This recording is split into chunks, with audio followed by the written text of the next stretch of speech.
அரும்பாவி ஈஸ்வரன்னார் குறும்பு செய்ய சூரனுக்கு, அரும்பாவி ஈஸ்வரன்னார் குறும்பு செய்ய சூரனுக்கு அதிக வரத்தை தந்தார் எதிரொருவர் இல்லாமல். அவை வதைகள் அதிகம் செய்ய சிவன் யோகம் போய் நின்று அந்தர லோகத்தில் சூரன் தந்தரவு பொறுக்காமல் அமரர் என்னை வர சொல்லி சிவன் தவசை அழியும் என்று. ஆகையினால போக வேணும் தொகையரே நீ அனுப்பு. அட பச்சை நிறத்துடைய உச்சித வெல்துறைய, அட பச்சை நிறத்துடைய உச்சித வெல்துறைய பல கோடி ஜனங்களையும் நிலம் செய்துவிட்டு பரவிரதம் மேறி உரமுள்ள வல்லலிடம் போறேன் என்று செப்புவதால் ஆரலைய என் மனது. இந்த பெஞ்சாதி நான் உரைக்க உனக்கு கொஞ்சமோ இறங்கலையா புண்ணியரே என்று சொல்லி கண்ணை பிசைந்து கொண்டு கதறியே தான் அழுது கலை வந்து மூடுது போ. மன்மதரும் இப்போது மங்கையர்க்கு எதிர்ப்ப அடி அழுகாத பெண்ணரசு பழுதில்லாதவர் சபை, அடி அழுகாத பெண்ணரசு பழுதில்லாதவர் சபை அடி அக்கினியாய் வெகுதடி இனி நிற்க கூடாதடி. அடி அன்புள்ள பெண்கிளியே தெம்பாக நீரடி, அடி அரைநாளிக்குள்ளே நான் திறனாக வரேனடி. அடி ஆயிரங்கன் இந்திரர்க்கு வாயினால் சொன்ன வார்த்தை அது தப்பவே கூடாது, எதிர்வார்த்தை பேசாத.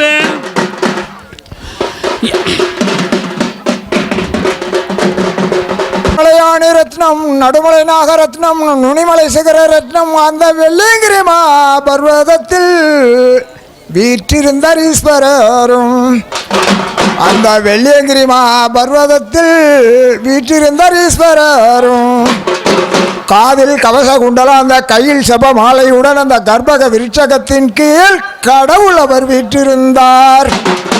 அப்ப மின்னலில் அங்க மேகம் வந்து பந்தலிட, வாய்வு விளங்க வருணன் வந்து நீர்தளிக்க, நட்சத்திரந்த நீல நடுவில் இந்த சந்திரன் போல் விசித்திரமாக வீற்றிருந்தார் ஈஸ்வரரும். பக்கத்தில் பிரம்மாவோ பரமேஸ்வரர் போல் இருந்தார், பக்கத்தில் பிரம்மாவோ பரமேஸ்வரர் போல் இருந்தார்.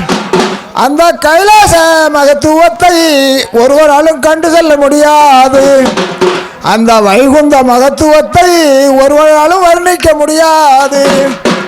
1000 சிரசும் 2000 நாவும் படைத்த அந்த ஆதிசேஷனானாலும் அதன் அழகு சொல்ல முடியாது.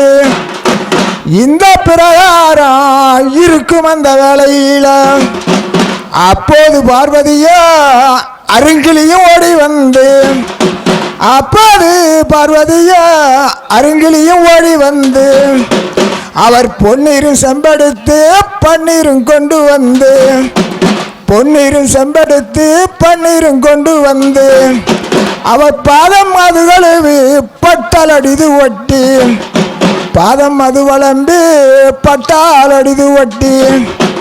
இந்த அண்ட போன ஆதி கைலாசம் எல்லாம் ஒருவர் என்று நான் இருந்தேன், இப்ப 22 பேராச்சு. நான் யாருக்கு பூஜை செய்வேன் என்று பார்வதியும் அஞ்சாமல் கேட்டாள்தான்.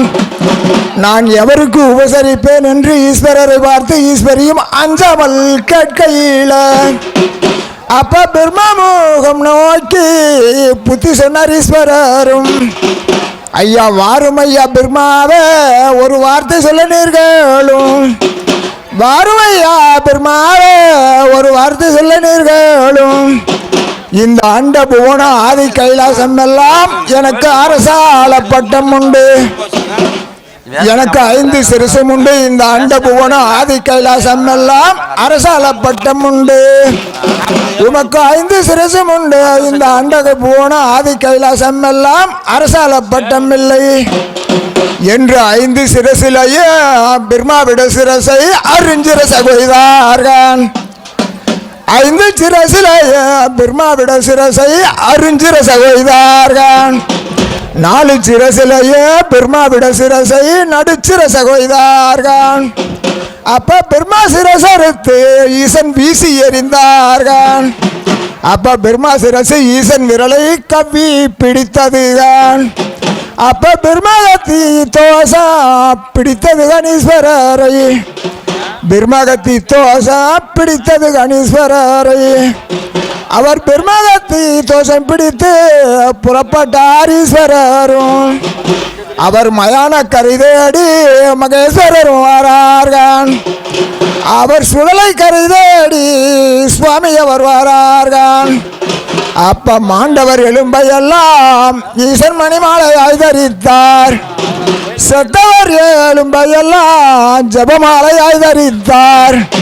பிரம்மன் மண்டையோட்டை கைபிடித்து மகேஸ்வரர் வாரார்கள். அப்ப பிச்சை எடுக்கவென்று புறப்பட்டார் ஈஸ்வரரும். ஆயன் அரண்மனைக்கு அன்னம் என்று வாரார்கள். பெருமாளுட மாளிகைக்கு பிச்சை என்று வாரார்கள். அப்போது மாயவரும் அடி அன்னமே தேனே ஆதிமகா லட்சுமியே உன் அண்ணன் வந்து நிற்கிறார்கள், அள்ளியிடு பிச்சை என்றார். உன் அண்ணன் வந்து நிற்கிறார்கள், அள்ளியிடு பிச்சை என்றார். அப்போது லட்சுமியும் அருங்கிலியும் ஓடி வந்து அப்ப அன்னத்தை அள்ளி அண்ணன் முகம் பாராமல் பின்னே முகம் பார்த்து அள்ளியிட்டாள் லட்சுமியும். அப்ப லட்சுமியால் இட்ட பிச்சை கை பாத்திரத்தில் விழுகாமல் நிலத்தில் விழுந்ததுதான். லட்சுமியால் இட்ட பிச்சை கை பாத்திரத்தில் விழுகாமல் நிலத்தில் விழுந்ததுதான். அப்ப அந்த அன்னத்திற்காக அரணுடைய பிரம்மகத்தி அரைநொடியில் கீழிறங்க. அப்ப பிரம்மகத்தி தோஷம் விட்டு புறப்பட்டார் ஈஸ்வரரும். கைலாசம் தேடி கடவுள் அவர் வரார்கள். அப்ப கோட்டையால் இந்ததென்ன குறிகள் கலைந்ததென்ன என்று காவலரை தான் பார்த்து கண்டித்தார் ஈஸ்வரரும்.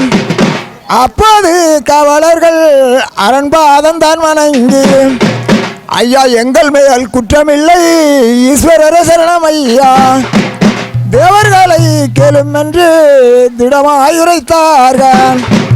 அப்போது தேவர்களும் அஞ்சி மனம் நடுங்கி அப்போது தேவர்களும் அஞ்சி மனம் நடுங்கி ஐயா எங்கள் மேல் குற்றமில்லை ஈஸ்வரர சரணம் ஐயா, நந்தியை கேளும் என்று நலமாயுரைத்தார்கள். நந்தியை கேளும் என்று நலமாயுரைத்தார்கள். அப்ப நந்தியை தான் அழைத்து நலமாக எது சொல்வார்? பாருமடா நந்தி வார்த்தை ஒன்று நீர் கேளும்.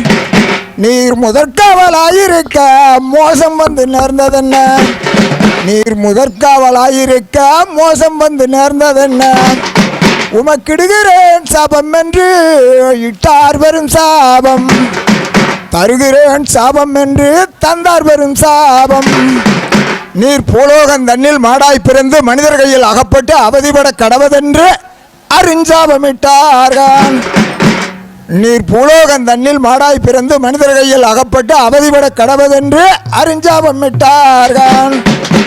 அப்போது நந்திக்கு அதிக அகங்காரம் உண்டாகி அப்போது நந்திக்கு அதிக அகங்காரம் உண்டாகி வாருமையா ஈஸ்வரர நீர் வாங்கும் பதில் சாபம், வாருமையா ஈஸ்வரர வாங்கும் பதில் சாபம். உன் தெண்டுக மண்டலமும் சூரனுக்கு திருச்சூலமாக வேணும், உன் தெண்டுக மண்டலமும் சூரனுக்கு திருச்சூலமாக வேணும்.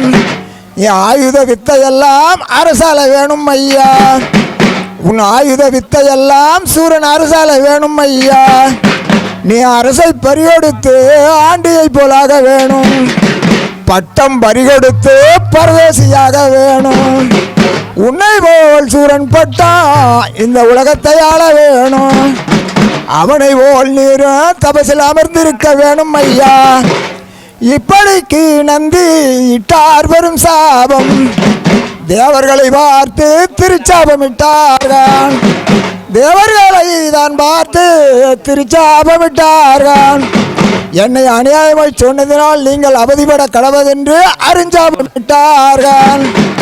அப்ப நந்தியுட சாபம் நலமாக வேணும் என்று நந்தியுட சாபம் நலமாக வேணும் என்று அவன் நாட்டு நந்தியுட சாபம் நலமாக வேணும் என்று